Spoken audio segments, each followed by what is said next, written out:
هلو برو بچ، اونایی که اومدن با 50,000 تومن الایت کنن فقط کافی همین ویدیو رو تا آخر ببینن. خب سریع آموزش من تموم میکنم، کاری به اون یوسی که اون بالا دارم نداشته باشید. فکر کنید صفره که الان نشونتون میدم که چرا. خب اول از همه چی بچه‌ها باید 7 روز اکانتتون رو آف کنین.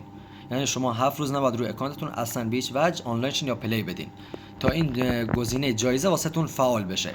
واسه همین شما میتونید اکانتتون رو آف کنین، با اکانت رفیقتون یا با اکانت فیک یا اکانت فیک بسازین یا با اکانت رفیقتون 7 روز پلی بدین، بعد میان روی اکانت اصلیتون.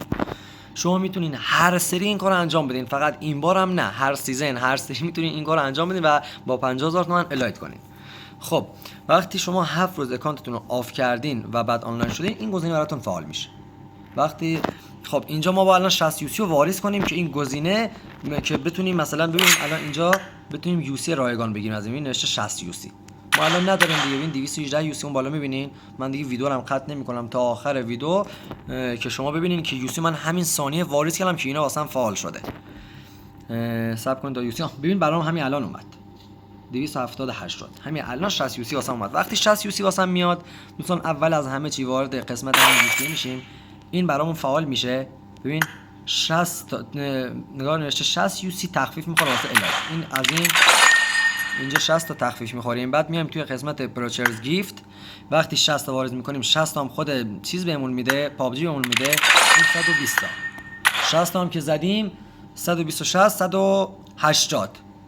180 الان وارد این جعبه میشیم.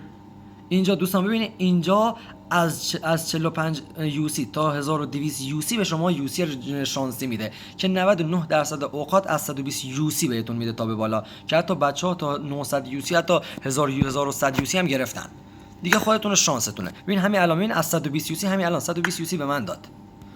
من بک میزنم شد 458 تا کالکت شد دیگه. نه کالکت شد دیگه، کالیک شد دیگه. این شد 458 یوسی دیگه. الان من میتونم با اون 180 یوسی و این 120 یوسی جمع کنم، میتونم الایت کنم دیگه، درسته؟